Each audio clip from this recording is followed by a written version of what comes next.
எல்லாருக்கும் வணக்கம். இதுதான் வந்து நான் உங்ககிட்ட சொன்னப்பட்ட கோவில். இதுதான் வந்து 450 வருஷம் பழமையான கோயில்.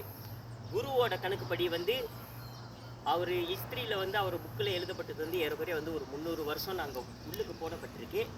அப்போ இந்த மக்கள், இந்த கிராமத்து மக்களுங்க எல்லோரும் வந்து என்ன சொல்ல வராங்கன்னா, ஒரு பழமையான கோயில் 16 செஞ்சுரியில் உள்ள கோயில் கட்டப்பட்டது. ஆக பழமையான கோயில் 450 வருஷம், அதாவது 450 வருஷத்தோட மொத கோயில் இந்த வாட் மச்சி மரமோட இதுதான் நம்ம பின்னாடி இருக்கிறது. வாங்க நம்ம போய் உள்ளே பார்ப்போம். ஆனால் இது உள்ளுக்கு பூர முடியாது, இருந்தாலும் வந்து நம்ம வெளிப்படையாக இந்த கோயில் எடுத்து கட்டுவோம். இதில் வந்து உள்ளுக்கு பூரணுன்னா வந்து வெள்ளை உடுப்பு, அதாவது வெள்ளை சட்டை, வெள்ளை சொல்லுவார், தோலில் வந்து துண்டு போடணும், வெள்ளை கலர் துண்டு. புதுமையாக சுத்தமாக இருந்து அனுமதி கிடைச்சா தான் இந்த கோயில் உள்ளுக்கு பூர முடியும். அதாவது சாமியார் நாங்கள் இருக்கப்பட்ட காலத்தில் வந்து குருவோட அனுமதி கிடைச்சிச்சு. குரு நமஸ்காரம் செய்கிறது எல்லாமே வந்து குரு பூஜை செய்கிறதா இருந்தாவது இது உள்ளுக்கு தான் அவங்க செய்வாங்க. அதுக்கு மீறி அதை பட்டு சாமியார் உள்ளுக்கு போனோன்னா, அதாவது குரு பக்ரு வித்தேதமான உத்தி சத்தமோ போத்தன்கிட் உள்ளுக்கு போகிறதா இருந்தால் கூட அவர் பந்தாங்களை இருந்துட்டு அவரே பயப்படுவார்னா பார்த்துங்களேன் இந்த கோயில் உள்ளுக்கு போகிறதுக்கு. அப்படிப்பட்ட சக்தி வாய்ந்த கோயில் இது. வாங்க ப்ரோ, வெளிப்படையாக நம்ம உங்களுக்கு காட்டுறோம். இதுதான் வந்து அந்த கேட்டு.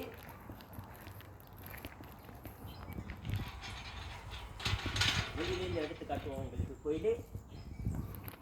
இது வந்து ஏறக்குறைய வந்து ஒரு 2006, அதான் 2005, 2006, 2007, 2008 கம்ப்ளீட் பண்ணப்பட்டது. எப்போ ரெனோவேஷன் செஞ்சாங்கன்னா 450 வருஷம் செண்டு, அதாவது 2005 ஆரம்பித்த ரெனோவேஷன் அன்டில் 3 வருஷம் பிடிச்சிச்சு இந்த கோயிலை வந்து ரெனோவேட் பண்ணி முடிக்கிறதுக்கு. இதுதான் அந்த பழமையான கோவில். ஸோ இது உள்ளுக்கு போகிறதா இருந்தால் உங்ககிட்ட சொன்ன பாருங்கள், தூய்மையாக இருந்து குருவோட ஆசீர்வாதம் இருந்து தான் இது உள்ளுக்கு போக முடியும். இங்கே உள்ள இருந்தது இந்த கோவிலுக்கு வந்து கொடுக்கப்பட்ட காவி உடுப்பு, அரசன் காவி உடுப்பு வழங்கப்பட்டது நம்ம குருவுக்கு.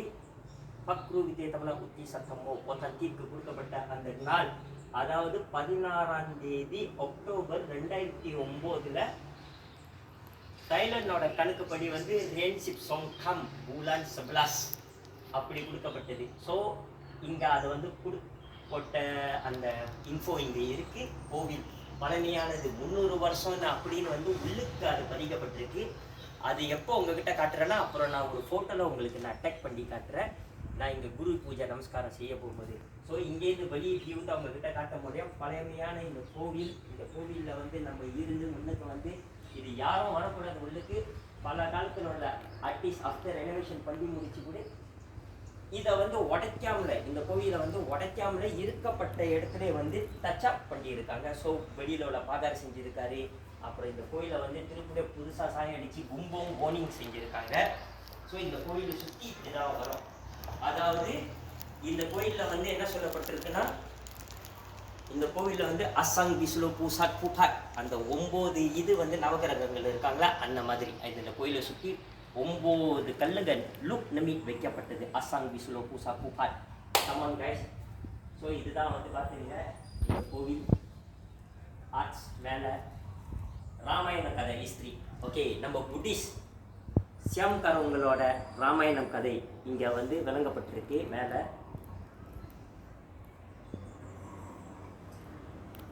ஃபுல் அண்ட் ஃபுல்லி வந்து ராமாயணம் கதை.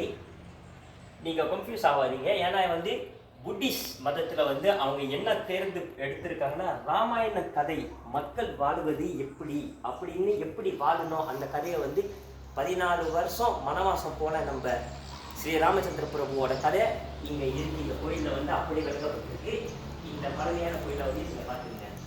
ஸோ ஆஃப்டர் த ரெனோவேஷன் வந்து இது புதுமையாக சாயம் அடிக்கப்பட்டது. இதுக்கு முன்பு உள்ள வந்து நம்மக்கிட்ட அந்த டைமில் வந்து டைம்ஸ் நம்மக்கிட்ட எதுவும் இல்லை. அந்த வயசில் நான் இன்னும் சின்ன பையன், எனக்கு ஒரு 14-15 வயசு இருக்கும். நான் இங்கே வரும்போது இங்கேருந்து வந்து அந்த சில விஷயங்களை வந்து நான் வந்து தெரியப்படுத்தலை. ஃபோட்டோ தான் என்கிட்ட ஒரே ஒரு ஃபோட்டோ இருக்குது. அதுவும் அந்த கோயில் வந்து கட்டப்படாத முன்னுக்கு, ஸோ ரெனோவேஷன் பண்ணப்படாத முன்னுக்கு அந்த ஃபோட்டோ ஒன்று என்கிட்ட இருக்குது. அப்புறம் சில பேர்கிட்ட வந்து நான் அந்த ஃபோட்டோ எடுத்து காட்டணும்னு நான் ஆசைப்படுறேன். ஆமாங்க, எல்லா கதைகளும் இருக்குது. இந்த ராமாயண கதை இது சுற்றி இது உள்ளுக்கு என்னதுன்னா வந்து ஒரே ஒரு புத்தர் சிலை ஆதி காலத்தில் கட்டப்பட்ட வந்து செவுத்தோடு செவராக இருக்கும். உள்ளுக்கு இந்த ரெனோவேஷன் பண்ணும்போது அதை அனுமதி கேட்டு பல பூஜைகள் செய்து இந்த உள்ளுக்குள்ள அந்த சிலையை வந்து ஃபைனாக்கி அதுக்குள்ள உண்டான சில எமிடல் பாதுகாப்பு பொருள் வந்து செய்யப்பட்டதுக்கு மக்களுக்கும் அது விளங்கப்பட்டதுக்கு அது இன்னும் வந்து இருக்கு கோயிலில். ஸோ அது வந்து யார் யார் வந்து டொனேஷன் பண்ணி நீங்கள் எடுத்துக்கலாம், போட்டுக்கலாம், உங்கள் பாதுகாப்பு நீங்கள் இருக்கிறதா இருந்தால். ஸோ இங்கே நிறையா விஷயங்கள் வந்து இதில் வந்து பதிக்கப்பட்டிருக்கு. நீங்கள் பாருங்கள் இந்த சாட்டு, இதுக்குள்ளே பின்னாடி உள்ள இந்த கல்லுகள் எல்லாமே வந்து பழமையானது. இதை உடைக்கவே இல்லை இந்த கோயிலை, அப்படியே வந்து டச்அப் பண்ணி செஞ்சது தான் இந்த கோவில் அனைவருக்கும். எனக்கே வந்து அனுமதி கொடுக்கல இது உள்ளுக்கு போகிறதுக்கு. வாழ்க்கையில் வந்து இங்கே 24 வருஷம் வந்து ஒரே ஒரு தடவை தான் வந்து இந்த கோயில் உள்ளுக்கு நான் கூறப்பட்டிருக்கேன்.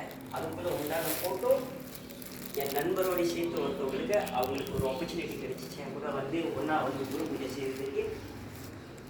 ஸோ இதுதான் அந்த கோவில். இந்த வாசக்கதவு வந்து எப்போதும் திறக்கப்படாது, எப்போதும் மூடி இருக்கும். இங்கே தான் வந்து நம்ம குருமார்கள் வந்து இங்கே வந்து தியானம் பண்ணுற இடம். இது உள்ளுக்க வந்து பல வருஷம் அவர் தியானம் பண்ணியிருக்காரு. இங்கேருந்து ஒரு 56 வருஷம் 57 58 வருஷம் இருக்கும் அவர் சாமியாராக இருந்து உயிரோடு இருந்து. அவர் இது உள்ளுக்கு போடுறதுக்கு கூட வந்து அவரே வந்து பயப்படுவார், அவரே சொல்லுவார் இது உள்ளுக்கு தப்பி தவறி நீங்கள் பூந்துடாதீங்கடான்னு சொல்லுவார். ஸோ ஓகே கைஸ், குருவோட சிஷியனால வந்து உங்களுக்கு ஒரு சின்ன இன்ஃபோ நான் வந்து கொடுக்கப்பட்டிருக்கேன். இது வந்து பாதுகாக்கிறது வந்து யாருன்னு நீங்கள் பார்த்தீங்கன்னா நம்ம தமிழவங்களை என்ன சொல்லுவாங்கன்னா, புத்தர் வந்து யமராஜனை தேர்ந்தெடுத்து பாதுகாரனாக காவல் பாதுகாரனாக வச்சிருக்காரு. என்னத்துக்கு வச்சிருக்காருன்னா, எந்த ஒரு தீய சக்திகளும் அஞ்சாமல. யமராஜனே நிற்கும் போது எந்த ஒரு தீய சக்தி அஞ்சம், எதுவுமே அஞ்சாது, தீய சக்திகளே ஓடிடுமா. அதனால தான் வந்து புத்தர் யமராஜனை வந்து காவல் தெய்வமாக வச்சிருக்காங்க. இதுக்கு பேர் தான் வந்து யாக்னு சொல்லுவாங்க. யாக் அவங்களுக்கு வந்து கிரீடம் கொடுக்கப்பட்டு வழங்கப்பட்டது. ஸோ அந்த கிரீடம் வந்து வித்தியாசமாக இருக்கும், ரவுண்டாக இருக்கும், இல்லைன்னா வந்து கூறாக இருக்கும். அது ரெண்டு மாதிரி கிரீடம் இருக்குது. ஒன்று வந்து அசுரன் குலத்தில் சேர்ந்திருக்கிற தேர்ந்தெடுக்கப்பட்ட தேவர்கள். ஸோ தேவர் குலத்திலிருந்து தேர்ந்தெடுக்கப்பட்டவங்களோட முன்கூட் வந்து அதுக்கு வந்து முன்கூட் சொல்லுவாங்க, வித்தியாசமாக இருக்கும். ஸோ ஓகே கைஸ், அடுத்தது இந்த காணொலி முடிச்சுட்டு நம்ம வந்து பிரபுத்த பரிமிதம் சம்பளா ப்ளோக்கோட ஹிஸ்ட்ரி உள்ளுக்கு போடுவோம். Come on guys.